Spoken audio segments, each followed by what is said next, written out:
Hola, ¿qué tal? Mi nombre es Estefanía Romo, yo soy médico veterinario zootecnista y rehabilitador canino certificado. La plática del día de hoy se titula Rehabilitación veterinaria, ¿como para qué? Antes de entrar de lleno a la plática, me gustaría comentarles un poquito sobre los objetivos. Queremos hablar sobre lo que es el entendimiento básico de la rehabilitación veterinaria, las técnicas asociadas a esta y las modalidades que usamos de manera regular. De igual forma, vamos a platicar un poquito sobre los casos que se beneficiarían de rehabilitación. De ejemplo, hay 4 casos clínicos y el manejo de los pacientes en la práctica diaria, es decir, cómo difiere una consulta normal a una consulta de rehabilitación. ¿Qué es la rehabilitación veterinaria?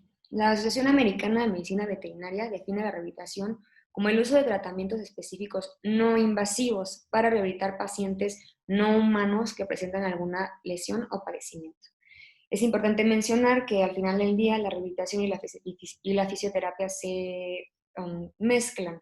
Si bien la fisioterapia, como ustedes deben de saber, es en principio el uso de medios físicos, el rehabilitador es el encargado de realizar este diagnóstico y establecer un tratamiento e incluso un pronóstico de algún padecimiento o enfermedad. Entonces, al final, tanto la rehabilitación como la fisioterapia se combinan, hay ciertos ejercicios que están indicados en una que usamos en otra y viceversa. Pero es muy importante mencionar que al final del día son ramas diferentes. Respecto a la rehabilitación veterinaria en particular, esta viene de la fisioterapia humana, como ustedes deben saber de igual forma.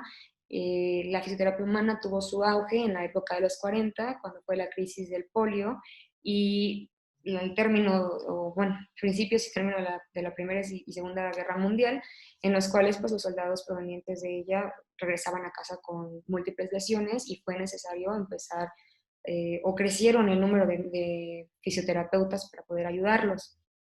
Después de esto, en la época de los 60, se empezó a realizar muchos de los principios de fisioterapia humana en medicina deportiva, de manera particular en el área de los caballos. Estamos hablando de caballos de alto rendimiento, como son los de carrera, dressage, salto, etc.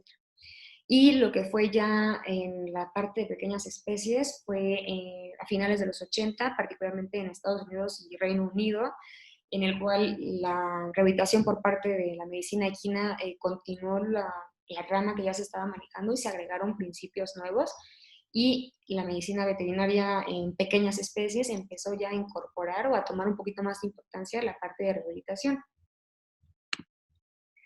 Las indicaciones para realizarla. Uno de los principales pilares de la rehabilitación es ayudar a aliviar o manejar lo que es el dolor en los pacientes. Una vez que hacemos un manejo del dolor integral, podemos después de esto darle al paciente lo que sea que le haga falta. Llámese ayudarlo a prevenir lesiones, si es posible eliminar la causa de la alteración física, reducir la inflamación, edema, ayudar a la circulación, minimizar la atrofia muscular o en caso contrario, ayudar a incrementar la fuerza mediante la hipertrofia y disminuir los tiempos de recuperación. De acuerdo a los estudios recientes, está demostrado, por ejemplo, en cirugía ortopédica, que los pacientes que hacen rehabilitación pre y post quirúrgica tienen unos tiempos de recuperación muchísimo más cortos en comparación con los que tienen una recuperación convencional que implica un reposo y el manejo de medicina oral con antiinflamatorios y analgésicos.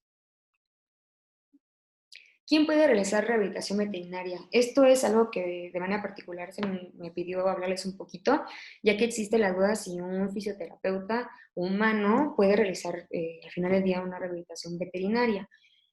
Básicamente, en nuestro país no existe una legislación que regule esto. La única institución que está certificada o autorizada que justo ofrece la especialización en rehabilitación y fisioterapia veterinaria es la UVM. Pero este campo de conocimiento solo se le puede ofrecer a médicos veterinarios, es uno de los requisitos, es haber estudiado justo esta licenciatura. Sin embargo, en el resto del mundo, hablando lo más cercano que tenemos, que es Estados Unidos, ahí pueden ser, fisioterapeutas veterinarios básicamente tres perfiles, que son un médico veterinario, un técnico o enfermera veterinaria. En nuestro país no existe tal cual, pero sí un fisioterapeuta humano. Entonces, cualquiera de estas tres personas pueden realizar una fisioterapia veterinaria cuando se realizó una certificación. Ahora, existen los principales instituciones en Estados Unidos, sobre todo para certificarte como rehabilitador canino, son la Universidad de Tennessee y otra que se llama Canine Rehabilitation Institute. Solo estas dos organizaciones te pueden otorgar esta certificación. Dependiendo de tu título, es la certificación que vayas a obtener después de haber realizado, claro, los cursos y exámenes respectivos. Y también dependiendo de qué institución. Tanto el médico veterinario como el fisioterapeuta tienen el mismo título cuando hayan terminado esta certificación, que es un certificado Certificado de Canine Rehabilitation Therapist. Ambos son iguales ante la ley en ese aspecto. Lo único que es diferente es en el técnico veterinario, que él se titula como un asistente, y si es de la Universidad de Tennessee, ellos el título lo otorgan como Certificate Canine Rehabilitation Practitioner, pero es básicamente la única diferencia. Ya hablando de nuestro país, si alguien está interesado en posteriormente dedicarse a hacer rehabilitación canina o les llama la atención, los pasos para poderla realizar tendrían que ser, primero que nada, ser un fisioterapeuta tal cual en nuestro país, es decir, terminar la licenciatura, certificarse en el extranjero, lo más cercano pues es Estados Unidos, pero también hay en Europa y en el resto del mundo, de hecho. Y regresamos a nuestro país y si queremos hacer ya la práctica de manera privada, tiene que ser siempre acompañada de un médico veterinario. Ese es como el único requisito tal cual. Respecto a que si bien no existe una legislación y al no haber algo que te diga que no lo puedes hacer, entonces está permitido, el médico veterinario es el único que está facultado para dar un diagnóstico y establecer un tratamiento. Entonces, si bien yo soy fisioterapeuta humano, por ejemplo, me certifico y sé que tienen la capacidad para dar una rehabilitación, si hubiera alguna iatrogenia o algún mal manejo del paciente, podrían incurrir pues sí, en un problema legal, además de que al hacerlo de manera independiente, sin un veterinario de por medio, eso ya sería incurrir en lo que es usurpación de profesión, lo cual pues evidentemente es un delito penal, por lo cual la recomendación sería, si alguien está interesado, siempre hacer mancuerna con un veterinario para poder dar un manejo integral del paciente, porque a veces también es necesario no solo la parte de la fisioterapia como tal, sino tenemos que ayudarnos un poco con lo que es medicaciones como analgésicos y desinflamatorios, lo cual solo puede prescribir un médico veterinario. Entonces, en esta parte, pues sí, un fisioterapeuta humano teóricamente sí podría dar una fisioterapia veterinaria, pero solo con estos requisitos o bajo estas circunstancias, ¿no? Que sería primero estar certificado y posteriormente, siempre que se desea realizar, tendría que ser pues de la mano de un veterinario. ¿Quién puede beneficiarse de la rehabilitación? Existe la creencia de que solo si mi mascota está enferma lo tengo que llevar al veterinario, o solo en este caso tiene un padecimiento en particular en el cual me hayan recomendado que inicie un proceso de fisioterapia o rehabilitación, tengo que ir, lo cual no es de todo cierto. Como les comentaba anteriormente, hay ciertos pacientes que por la raza sabemos que existe una predisposición racial a algún tipo de enfermedad, particularmente en este caso enfocándonos en las cosas ortopédicas.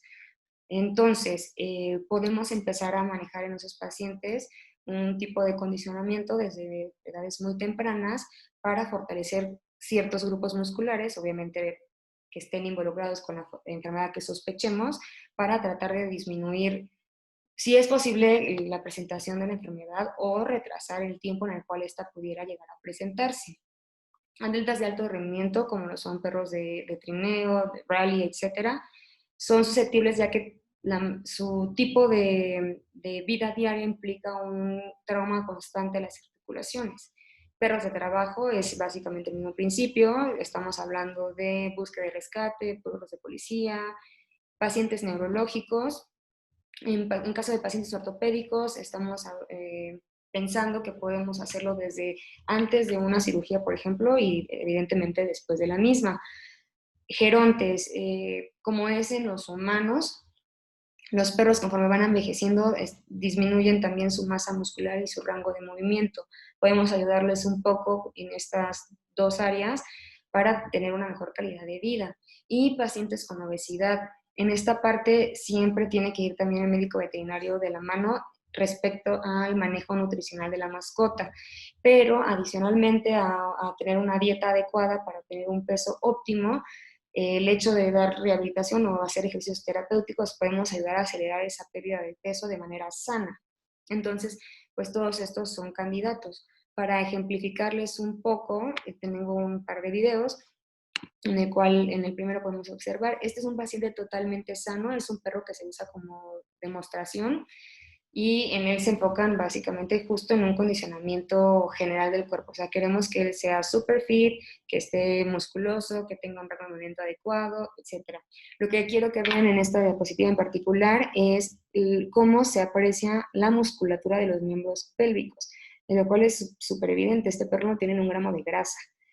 En el siguiente video, aquí tenemos un perro que es usado como búsqueda y rescate. Este perro en particular o el grupo con el que este perro trabaja en particular son los encargados o estuvieron involucrados en el sismo de hace unos años. Lo importante de este video es que puedan apreciar justo el ambiente en el cual se está desenvolviendo, ¿no? Si fuera real o cuando es real, pues son evidentemente cosas catastróficas en el cual están susceptibles a sufrir heridas o lesiones, desgarros, esguinces, etc. Entonces en ellos nos queremos enfocar en ser un perro que podamos prevenir cualquier lesión, es decir, que esté lo suficientemente fuerte para poder hacer este tipo de actividades que son de muchísimo trabajo y si hubiera una lesión, tratar de recuperar la movilidad y estar libre de dolor para regresar a su actividad normal lo antes posible. Este otro video simplemente ejemplifica un paciente que tuvo una cirugía ortopédica, en el cual se le quitó la cabeza femoral del miembro pélvico derecho y pues está haciendo un par de ejercicios. Ahora, para empezar a dar una fisioterapia tenemos que establecer un plan. Esto lo hacemos con base a información que nos da el propietario, que es algo subjetivo, la historia clínica y datos objetivos, que son los que nosotros tomamos a medida de mediciones y algunos otros parámetros que se usan. Después de tener toda esta información, se realiza una lista de problemas. Es una lista general de todo lo que encontremos anormal en la mascota. Cuando tenemos esta lista, ya sabemos todo lo que está sucediendo, que está mal o no es normal, realizamos una evaluación generalizada para poder determinar si el problema es neurológico, ortopédico o incluso ambos. Y importante, establecemos metas funcionales tanto con el propietario como con la mascota respecto a qué voy a poder hacer con ese paciente. Una vez establecido las metas, tenemos que iniciar un tratamiento, ahí ya hablamos de qué vamos a usar para lograr esa meta y posteriormente reevaluamos cada 4 o 6 semanas, dependiendo mucho del padecimiento y del paciente, si esas metas se están cumpliendo, si es necesario readaptar algún ejercicio, cambiarlo, aumentar la frecuencia, la intensidad, etc.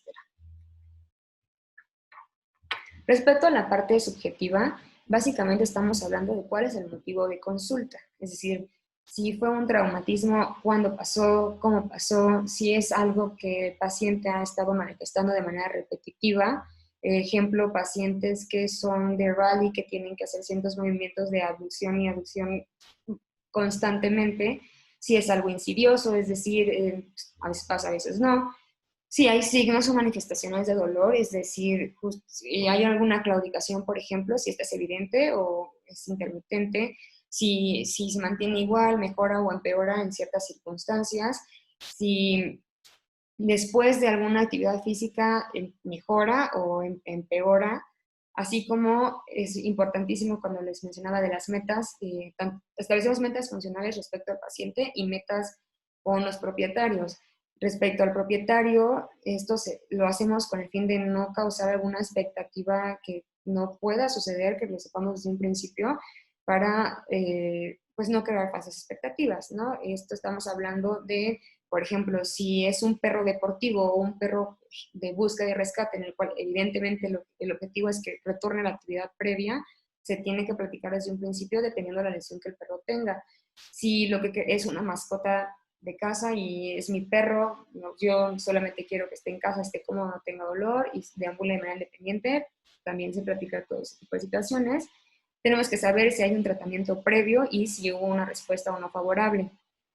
Así como importante es la dieta, si es alérgico, por ejemplo, a algún alimento, el ambiente de en casa, es decir, tiene acceso a algún patio, tiene que salir a la calle, hay escaleras para desplazarse de una habitación a otra, etcétera, y el nivel de actividad que el paciente manejaba antes de la lesión. En la historia clínica, básicamente lo que necesitamos saber es si a la fecha hay algún tratamiento y si hubo un tratamiento fue o no efectivo. Si hay ya un diagnóstico, es decir, el paciente viene remitido de otro médico veterinario, el cual ya me dice que esto que tiene, por ende tengo resultados, o si tenemos que hacer nosotros desde un principio todo el abordaje diagnóstico. Las medicaciones actuales, esto también pensando en si pudiera existir alguna otra patología, hablamos de pacientes que tengan enfermos renales, cardiópatas, etcétera. Y historia médica previa, ¿hay alguna cirugía? ¿Hay algún ajuste en enfermedad previa? Etcétera. El examen objetivo, este lo dividimos básicamente en dos, que es el examen ortopédico y el neurológico, con el fin de tratar de justo identificar de dónde viene la lesión, si es una cosa, la otra o las dos. Específicamente en el área de rehabilitación, las cosas que se evalúan es la postura, la condición corporal. Nosotros no evaluamos si un paciente tiene o no sobrepeso respecto a cuántos kilos pesa, sino la condición corporal que presenta, es decir, qué tan fácil son palpables sus costillas, si podemos apreciar la cintura, etc. Función respecto a las transiciones, es decir, si el perro puede de caminar a trotar, a después correr de manera normal, o si en la transición de una a otra hay alguna normalidad, hablando justo del paso. El rango de movimiento normal, ya sea pasivo o activo, la fuerza de la mascota, esta la medimos de 3 a 5, que este parámetro en particular está sacado de fisioterapia humana. La flexibilidad, si hay alguna contractura que no nos permita, por ejemplo, estirar la cadera de manera adecuada o el hombro o algún miembro específico. La palpación de los tejidos blandos, tenemos que hacer un escaneo general de todo el cuerpo en el cual podamos identificar si hay algún incremento de volumen en alguna zona, si notamos enrojecimiento, si a la palpación duele, si hay calor, etc. Y justo cualquier cosa que nos diga que hay alguna inflamación. A veces es necesario realizar pruebas especiales, principalmente ortopédicas, pero se hacen justo dependiendo de la patología y si eso no es necesario, no lo hacemos en todos los pacientes. Después de tener estos datos, tanto los objetivos y la historia médica del paciente, realizamos una lista de problemas en la cual vamos a determinar los hallazgos anormales o positivos. En la diapositiva podrán observar algunos ejemplos, como serían la disminución de la fase de postura de la marcha, la disminución de la fuerza, que sea menor en un rango de 3 a 5, en el miembro pélvico derecho, por ejemplo, el rango de movimiento pasivo disminuido en la extensión de la cadera del miembro pélvico derecho, dolor en la región de la iliopsoas del miembro pélvico derecho, una flexibilidad disminuida en el iliopsoas también del miembro pélvico derecho, o, ejemplo, la incapacidad de caminar más de 12 minutos debido a dolor. Con toda esta información, establecemos un plan terapéutico. Primero que nada, es importante priorizar la lista de problemas. Si bien la que les mostré hace un momento es una lista general, todo lo que está mal o todo lo que es anormal, de ahí tenemos que decir de todo lo que está mal, qué es lo peor, ¿no? O qué es lo que me está haciendo que mi paciente tenga más dolor o la incapacidad de moverse, etc. Y tenemos que ir haciendo una jerarquía con base en eso. Después de decir, este es el principal problema, es importante determinar la cronicidad de la lesión, si es algo agudo, si es algo crónico o si es algo crónico agudizado. Determinar el tejido primario involucrado es de suma importancia porque hay ciertos ejercicios terapéuticos que van a ir enfocados a esa zona en particular y es importante en la medida de lo posible saber dónde está el problema. A veces no es posible llegar a un diagnóstico certero.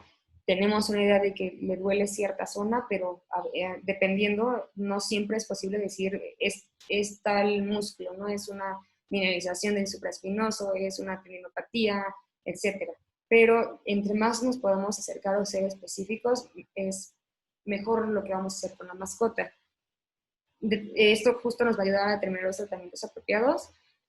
Posterior a esto, vamos a ejecutar el plan terapéutico, es decir, vamos a establecer qué se va a hacer, cómo se va a hacer, cuánto tiempo se va a hacer, etcétera. Importante del plan terapéutico es que una vez hecho, técnicamente cualquier médico veterinario o fisioterapeuta, por ejemplo, que estuviera certificado, puede repetir ese plan aún si la persona que lo hizo de manera inicial no está presente. Si usamos láser, tiene que estar especificado a cuánto fueron los joules por centímetro cuadrado, cuánto fue los megahertz de si usamos TENS o EMS, etcétera, ¿no? Y en qué músculos los aplicamos. Y dependiendo del paciente y el padecimiento, tenemos que realizar una reevaluación casi siempre entre las 4 o 6 semanas para saber si estamos llegando a las metas o si hay algo que tenemos que modificar. Ejemplo, a veces es necesario aumentar el tiempo, la intensidad del ejercicio o a veces también pasa que nos estamos pasando un poquito del ejercicio y lo cual repercute también en la mascota y tenemos que ir un poco más lentos. Desde una perspectiva de la rehabilitación, la mayoría involucra la terapia manual más que usar juguetes o lo que serían las modalidades. El 90% de lo que hagamos con nuestra mascota o con el paciente va a ser con nuestras manos. Es decir, las movilizaciones articulares, o sea, que sean artrocinéticas versus osteocinéticas, los estiramientos, ya sea para aumentar la flexibilidad o porque el paciente tiene una incapacidad de moverse, ejercicios terapéuticos específicos o ya el uso de modalidades. Si bien la verdad es que las modalidades es algo que nos encanta usar, es de suma importancia y ayuda muchísimo. Si esto no fuera posible, el 90% estaría en lo que nosotros podríamos hacer con nuestras manos. Otra parte importante mencionar es que desde un principio tenemos que platicar con los propietarios la parte del compromiso de realizar la rehabilitación. Yo supongo que es lo mismo en la fisioterapia humana, en la parte de que pues si el paciente no va, evidentemente no va a mejorar. Aquí es lo mismo, la diferencia es que tenemos que tratar con un propietario que tiene que llevar a la mascota, ¿no? El paciente de manera normal pues no puede llegar solo a la terapia. Entonces es muy importante siempre mencionar esto con los propietarios, de que la constancia pues es la clave del éxito. El equipo para ejercicios terapéuticos, estos son los más comunes que usamos. Voy a mover un poco a la cámara. Pues son las fishables, el Cavaletti que está también aquí representando, bandas elásticas, la caminadora ya sea la convencional o la hidrocaminadora, también son cosas que podemos usar. Lo que es las modalidades, básicamente los parámetros de las modalidades deben de estar basados en la agudeza de la lesión, lo que les comentaba, ¿no? Si es aguda crónica o es crónica agudizada. Los ejercicios terapéuticos como tal se basan en la capacidad de carga o de tolerar el peso de la mascota. Es decir, no puedo pedirle a un perro que tiene una claudicación grado 4 que haga, ejemplo, lo que vemos en este perro que están aplicando TENS, porque no le va a ser posible realizar esa postura, ¿no? Entonces, dependiendo de lo que es, perdón, la capacidad de mantener el peso en el miembro afectado, es como vamos a ir evolucionando. Las modalidades tal cual pues son usadas para preparar el cuerpo para la terapia manual y los ejercicios terapéuticos. Por ejemplo, una ventaja que tiene el láser es que me ayuda a calentar de manera pasiva toda la musculatura. Entonces yo después de usar el láser es un perro que puedo de manera inmediata empezar a hacer ejercicios y no tengo que hacer un calentamiento activo como tal.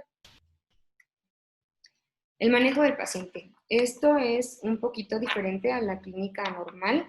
Si ustedes tienen mascotas y las han llevado al veterinario, sabrán que a veces es necesario que los llevemos atrás para poder realizar a lo mejor una toma de muestra, porque hay pacientes que cuando están papá y mamá no se dejan manipular de todo, se ponen un poquito más nerviosos e incluso agresivos.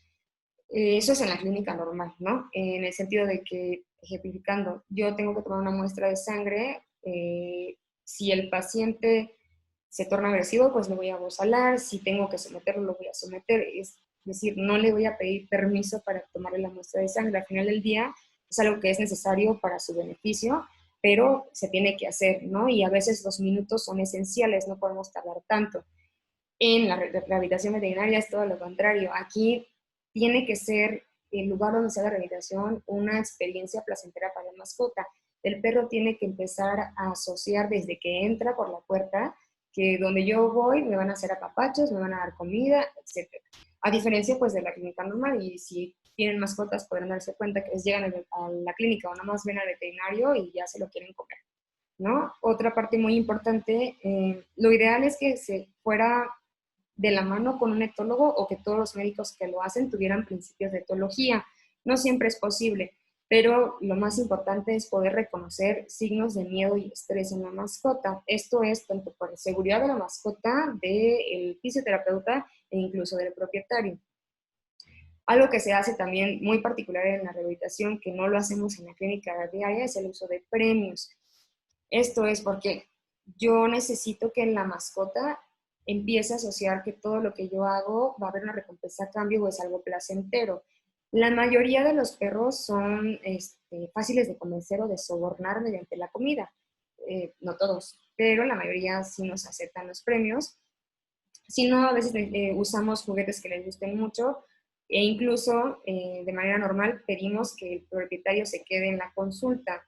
Son pocas las ocasiones en las cuales le tenemos que decir a un propietario, mejor retírese, porque la mayoría de los perros, sobre todo si van a fisioterapia, son pues mascotas de propietarios que se preocupan muchísimo y que quieren lo mejor para su mascota. Entonces son perros que tienen un vínculo bastante fuerte con el propietario. Entonces, si yo le digo al propietario vete y el perro se queda solo o con una persona que no conoce y es un perro ya desconfiado, empiezan a estresarse de dónde estoy, por qué no está papá y mamá, qué están haciendo, por qué me están tocando, me están estirando, nunca me había estirado, etcétera. Entonces es muy importante estos tres puntos, ¿no? El que sea una experiencia placentera, no es que la clínica normal no lo pueda hacer, pero como les comentaba, hay veces ahí es cuestión de tiempo, que los minutos son esenciales para, para atender un paciente que esté grave y pues digo, no le voy a pedir permiso ahí para tomar una muestra. Aquí, en la rehabilitación, tengo que trabajar con lo que el perro me deje. O sea, literal, a veces tengo que rogarle de por favor, déjame tocarte o déjame pasarte el láser o déjame enseñar de tal ejercicio, porque es lo que él me deje hacer. Lo último que haces es poner un bozal o poner un termómetro, es lo último, porque todo se basa en la confianza que él pueda generar hacia tu persona, ¿no? Entonces, si yo lo bozalo, es una experiencia negativa y entonces automáticamente ya todo lo que construiste se ha ido a la basura, ¿no? Incluso para poner un bozal, cuando llega a existir ese escenario, lo que haces es ponerle mantequilla de maní al bozal, para que si bien el perro está bozalado, sea como ok, pero hay un premio a cambio. Y la parte de que el propietario esté presente, la mayoría se queda, a menos que el perro se torne un poco más agresivo, sobreprotector cuando el propietario está en la consulta. Son creo que las únicas circunstancias que sí tenemos que decir que nos dejen solos, pero si no, pues tiene que quedarse con nosotros todo el tiempo. De hecho, hay pacientes que no aceptan un premio o comida si no se lo da papá y mamá, ¿no? Entonces es donde tenemos que decir pues que se queden y que nos apoyen para poder realizar la consulta o en este caso pues los ejercicios. Les voy a mostrar una serie de videos de lo que les platico justamente respecto al manejo del paciente. Este es el que les mostré a un principio, que tiene una cirugía ortopédica. Aquí lo que él está haciendo es lamiendo una cuchara con mantequilla de maní. Él de manera particular toleraba muy poco, si no es que nada, el que le tocaras el miembro que estaba afectado. Entonces, lo que hacíamos es que la mamá tenía que hacer casi todo en el sentido de que se ejercitaba igual que él, ¿no? Y solo aceptaba la comida si venía de ella y solo trabajaba si mamá estaba presente, si no, no podíamos hacer nada. Esa es la parte que les comento, ¿no? Que el propietario es muy importante hacerlo partícipe de las terapias. En este otro es justo uno de los perros de búsqueda y rescate, en el cual pues, pueden apreciar que básicamente está obedeciendo porque hay comida de por medio, ¿no? Hay pacientes que son muy fáciles. Y aquí tenemos a otra mascota que está en la hidrocaminadora. Lo que quiero que vean aquí es el lenguaje corporal del perro. O sea, no es un perro que esté estresado para nada, no está ansioso, no se quiere salir de la caminadora. De hecho, está a la espera de que haya más comida, ¿no? Entonces, este último es un paciente neurológico y como pueden ver, aquí hay pues 3 personas involucradas. Es la propietaria como tal, el técnico veterinario y la fisioterapeuta, ¿no? Entonces están todos participando. La perra en ningún momento se quiere salir de la caminadora, está al contrario, ¿no? Atenta a qué está haciendo mamá, si hay comida de por medio y buscando la comida, ¿no? Entonces la mayoría de los perros a veces nos es fácil sobornarnos en esta parte con alimento, eh, pero también necesitamos ayuda. Otra parte importante mencionar es que en pacientes en los cuales tenemos problemas dermatológicos o obesidad, perdón, tenemos que dar ciertas restricciones justo al alimento. Ya que damos muchísimos premios, es importante que durante la terapia el paciente venga posiblemente con la mitad de la ración, dependiendo de la hora que vamos a terapia, ¿no? A veces hay pacientes que les pido que los traigan ayunados y desayuna durante la terapia, o solo desayuna la mitad de su alimento, o en la noche a veces ya no cena, dependiendo así de cada paciente, de cómo esté en sus horarios y cómo esté acostumbrado a comer. Si fueran pacientes que tienen problemas dermatológicos, lo que hacemos es pedirle al propietario que las croquetas que usa como su alimento habitual sea lo que se lleve a rehabilitación para no darle ningún otro premio que le pueda exacerbar este problema. Vamos a terminar con la serie de casos, son 4 casos. El primero es un cobrador hembra castrada de 3 años de edad. Esta paciente en particular tiene un diagnóstico de mineralización del supraespinoso del miembro torácico izquierdo.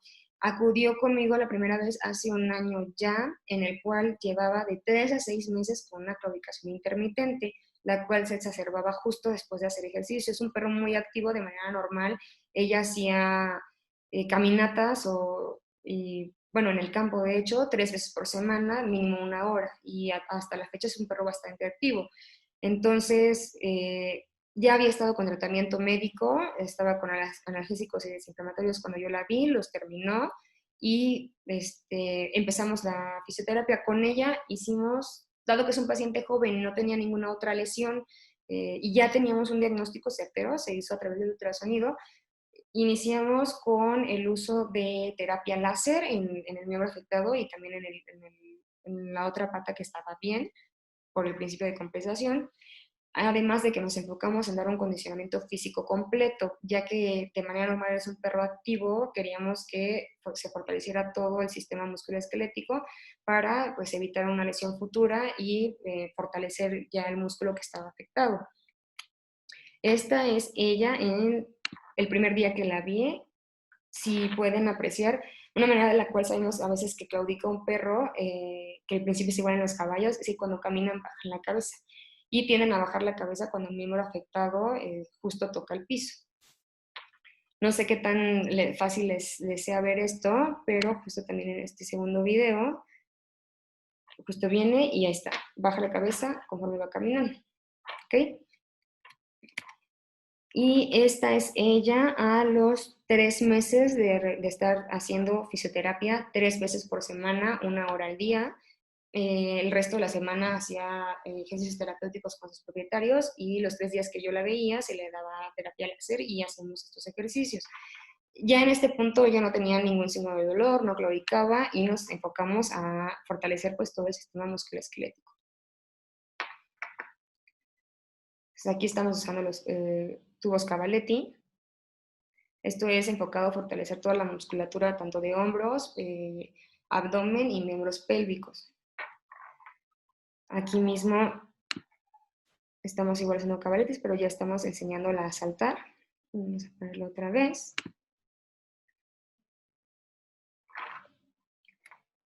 Y estos 2 ejercicios son básicamente para fortalecer miembros torácicos. De igual forma, cada vez que ella alza una patita, ayudamos a fortalecer todos los músculos de los hombros, miembros pélvicos, al aguantar esta posición de sentado, y el abdomen. Para que ella pueda hacer esto, tiene que tener ya cierto grado de fuerza en lo que es, sobre todo miembros pélvicos y en abdomen.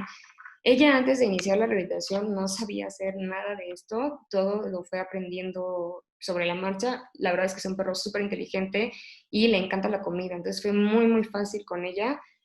Este es justo un ejemplo de un excelente paciente, ¿no? Porque hacen el trabajo pues relativamente fácil. Este es el segundo caso, es un chihuahueño, es macho castrado de 8 años de edad que tiene un diagnóstico de algo que se llama siringomielia. En términos muy burdos, básicamente es que la médula ósea se haga pomada, ¿no? Para no ondear un poquito más en ese tema. Él llegó a la clínica con indicaciones de realizar las mediciones para una silla de ruedas. La propietaria reportaba que llevaba ya un año sin caminar. Se le puso en un bastidor para poder realizar estas medidas, porque estas sillas en particular son tal cual hechas para el paciente. Y cuando lo quitamos del medidor, perdón, del vestidor, bastidor, perdón, se movió la propietaria y el perro, al ver que la mamá se iba, se fue también atrás de ella y vimos que caminó. Entonces fue que le preguntamos, a ver, espérense, ¿caminaba o no caminaba? Y ya nos aclaró que, bueno, el paciente llevaba un año técnicamente sin caminar porque cada vez que intentaba hacerlo perdía el equilibrio. Entonces, esta es su valoración inicial. Después de haberlo puesto en el bastidor justamente, cuando ya lo quitamos, que vimos, oh, mágicamente camina. Y la verdad es que es un poquito doloroso verlo. Estas lesiones que se ven en los miembros torácicos son justo por la pérdida de equilibrio que presenta. Tiene disminuida la propiocepción en los miembros torácicos. Lo importante a ver aquí es que básicamente cada 3 pasos pierde el equilibrio. Voy a ponerlo otra vez. Justo ahí pueden ver el miembro torácico derecho, cómo se mantiene hacia abajo, se apoya, apoya, da literalmente 3 pasos, pierde el equilibrio otra vez. Ahí va. 1, 2, 3, ahí está. Y el otro también. ¿Ok? Posterior a esto, lo que se hizo fue masoterapia en todo su cuerpo y tratamos de estirar todas las articulaciones. Particularmente estaba contracturado en lo que eran los mismos torácicos y la zona de la cadera.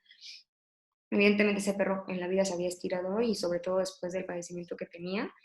Y se le colocó a lo que se llama sandalia romana. Son esas vendas rosas que alcanzan a ver en sus manitas, las cuales ayudan un poco a la propiocepción justamente. Y lo que de manera personal a mí me impactó de este paciente es que literalmente 15 minutos después de hacer casi nada, en el sentido de que solo usamos nuestras manos, mejoran un 90%, o sea, de dar 3 pasos y perder el equilibrio, ahorita ya dabas el doble y se sostenía. Otro problema que este perrito tenía es que también había sobrepeso, lo cual evidentemente no le ayudaba. Entonces a la propietaria se le recomendó, pues tal vez antes de llegar a la silla de ruedas, iniciar con el proceso de fisioterapia. Aquí en la esquina se puede ver, este es el bastidor que les comento donde lo ponemos para medirlo. Y lo que les digo del video, que se los pongo otra vez sobre todo esta parte, es la cantidad de pasos que ahora da sin perder el equilibrio, ¿no? Y literalmente 15 minutos después. Y no hicimos, ni estuvo en la hidrocaminadora, ni acupuntura, ni nada, solamente masoterapia. Ya está.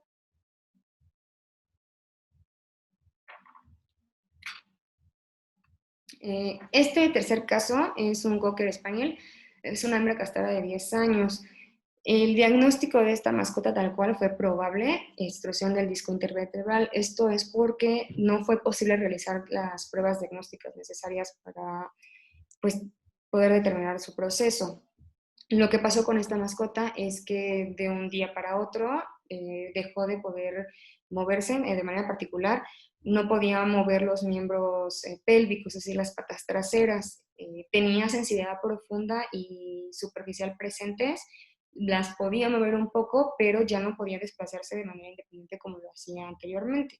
Es un paciente que también tiene sobrepeso, y cuando yo la recibí tenía tal cual, bueno, orinaba y defecaba donde estaba porque le era imposible desplazarse.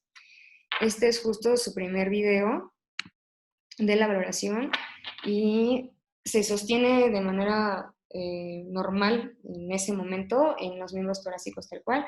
Las patitas traseras se pueden mover un poco. Justo aquí se alcanza a ver el movimiento. Lo voy a repetir un momento. Y que vean. Oh, lo perdí. Un segundo. Ahí está, ¿no? O sea, sí hay movimiento, pero no tiene fuerza para tal cual desplazarse de manera independiente.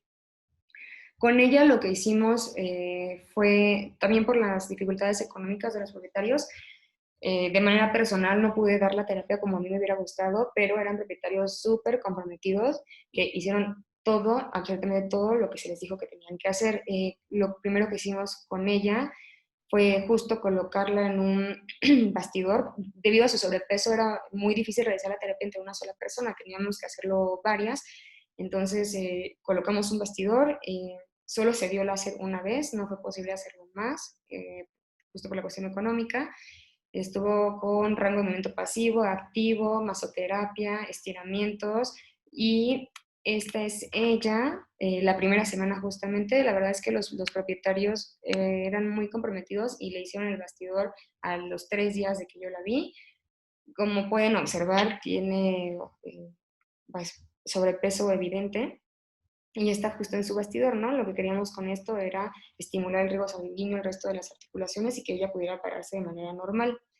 Esto es al mes y medio de realizar las terapias.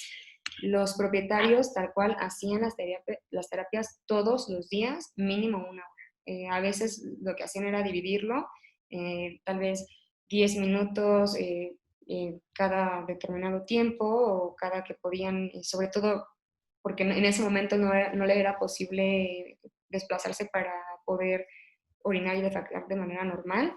Entonces, al hacerlo todos los días y la verdad estaban súper comprometidos, este es el resultado al mes y medio de poder hacer las cosas pues con el compromiso que se debería. Esta es ella. Esta es su primera caminata de manera independiente. Fue 3 meses más o menos.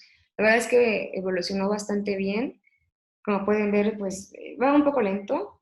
No es tal cual un andar del todo normal, pero se desplaza. Y los objetivos con estos propietarios eran, justo mencionaban, yo lo que quiero es que mi mascota esté libre de dolor, pueda andar por la casa a donde ella lo necesite y pueda hacer sus necesidades donde las tenga que hacer. Y esta es ella el día de hoy.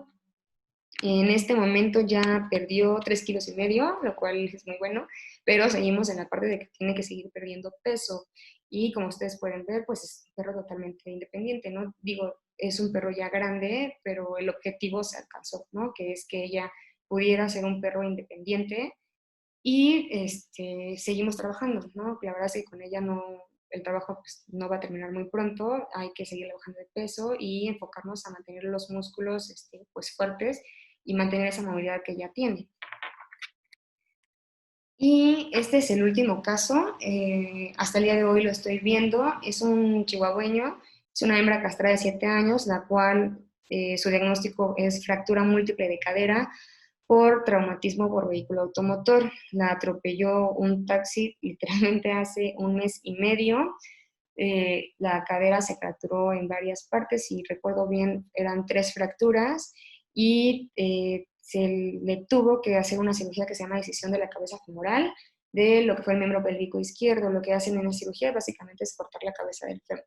Y respecto a la cadera, se quedó con reposo, la cadera trepal ya no se manipuló más. Con ella lo que hicimos fue, la primera vez que yo la vi, implementar una terapia analgésica y desinflamatoria. Dimos láser, hacemos EMS y también fue reposo absoluto 1 semana completa. Sí pedimos que no se moviera para ningún lado porque cuando veía a los propietarios salir de la habitación, pues quería ir atrás de ellos. Entonces, 1 semana completa en confinamiento y posteriormente ya iniciamos los ejercicios terapéuticos más lo que ya les mencioné.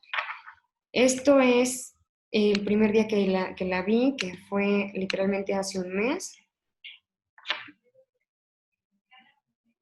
De entrada, su postura de sentado no es normal. Si ustedes se dan cuenta, tienen justo el miembro pélvico izquierdo, que es la patita que se operó, hacia adentro del cuerpo, ¿no? No se sienta como normal, que debería ser una postura como de cuadrado. Y pues básicamente se desplaza con los miembros torácicos, no le es posible apoyar los miembros pélvicos. ¿Ok? Esta es ella en un día de terapia.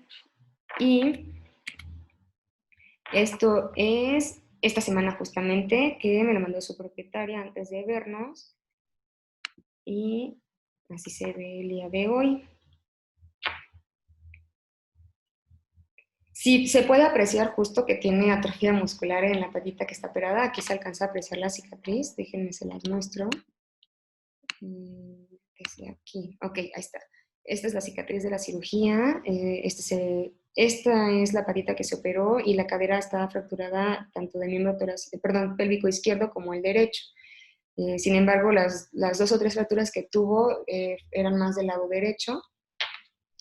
Por alguna razón u otra, esas no se operaron, pero sí había atrofia muscular, ¿no? Entonces, pues esto es ella el día de hoy. Todavía continuamos con sus terapias.